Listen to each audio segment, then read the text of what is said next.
ایک شخص آیا غوث پاک کے گھر چوری کرنے کے لیے. دیکھو لوگ اس دور کے چور لوگ بھی کتنے ہمت والے تھے کہ ایسے لوگوں کے گھر میں بھی چوری کرنے جاتے تھے جو کہتے ہیں نظر تو الی بلاد اللہ جماع، کہ میں اللہ کے شہروں کو ایسے دیکھتا ہوں جیسے ہتھیلی پہ رائی کا دانہ دیکھا جاتا ہے. ایسے لوگ کے گھروں میں بھی چوری کرنے گھستے تھے، لیکن اصل میں ان کی ہمت کی داد دینی چاہیے. غوث پاک جیسوں کے یہاں چوری، اللہ اکبر. گیا اور آپ کی کملی اٹھائی، اس نے اٹھائی آپ کی کملی. اور کملی اس لیے اٹھائی کہ میرا اپنا وجدان کہتا ہے کہ وہ بہت ہی بڑی مہنگی، کیونکہ چور جب بھی کسی کے گھر میں جاتا ہے تو پہلے وہ مہنگی چیز کو اٹھاتا ہے. اور بہت مہنگی کملی آپ استعمال کرتے تھے، چادر.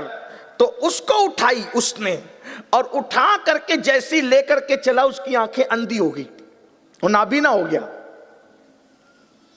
جب وہ نابینا ہوا تو اس نے وہ کملی رکھ دی، آنکھ پھر واپس آ گئی. پھر اٹھانے لگا تو پھر چھوڑ دیا.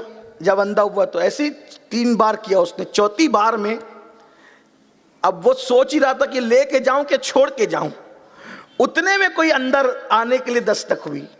جب دروازہ کھلا تو کوئی آنے والا آیا، لیکن وہ پہچان نہ سکا، لیکن الفاظ یوں ترتیب پائے: حضور ایک شہر کا قطب انتقال فرما گیا ہے، ایک شہر کا قطب انتقال کر گیا ہے، اب آپ جس کو کہیں گے اس کو قطب بنایا جائے علاقے کا. وہ فرمایا کہ ہمارے آج ایک مہمان آیا ہے. ہائے ہائے، پردہ پوشی کوئی نبی کی آل سے سیکھے، چوروں کو مہمان کہنا بھی اسی خاندان سے سیکھے. چوروں کو مہمان کہنا بھی اسی خاندان. دیکھیں تو صحیح، عزت نفس کا خیال چوروں کے لیے بھی رکھا جاتا ہے. یہ ہے ولایت کا در، یہ باب ولایت ہے کہ جہاں چوروں کو بھی چور کہہ کے شرمندہ نہیں کیا جاتا، جہاں چوروں کو مہمان کہہ کے ان کی عزت افزائی کی جاتی ہے.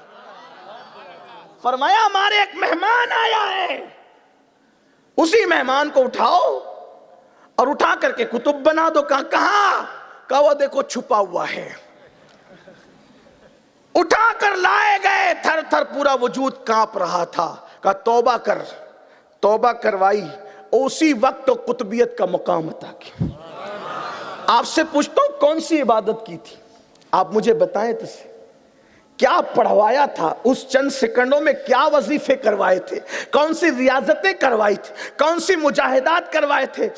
کیا کروایا تھا؟ پتا چلا ایک نظر اٹھی، اور نظر نے کام کیا بنا؟ نظر نے کام. حضرت سیدنا عبدالرزاق تاج الاولیاء، یہ غوث پاک کے صاحبزادے جن سے غوث پاک کا سلسلہ طریقت بڑا مشہور چلا. ہم لوگ بھی جس سلسلے سے وابستہ ہیں غوث پاک کے یہاں، انہی کے ذریعے پہنچتے ہیں.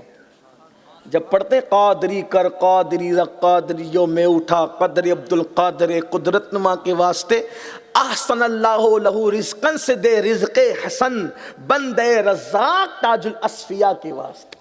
یہ غوث پاک کے صاحبزادے، ان سے وہ سلسلہ چلا، طریقت کا سلسلہ. اولاد کا سلسلہ تو کئی بیٹوں سے چلا، لیکن سلسلہ طریقت جو بہت معروف ہے وہ انہی تاج الاولیاء سیدنا عبدالرزاق تاج الاصفیاء سے پہنچا.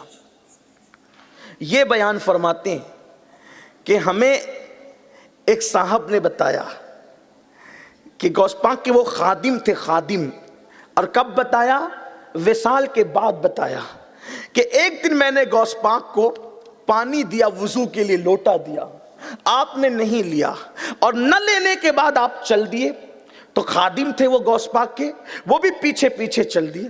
کہ تھوڑی دیر چلے ہوں گے کہ بغداد کا گیٹ آ گیا، دروازہ وہ خود بخود کھل گیا. کیونکہ رات کو جو اس زمانے میں شہر ہوتے تھے تو شہروں کے دروازے ہوتے تھے، دروازے تو وہ دروازے بند رہتے تھے، صبح سے پہلے کوئی کھول نہیں سکتا تھا. لیکن یہاں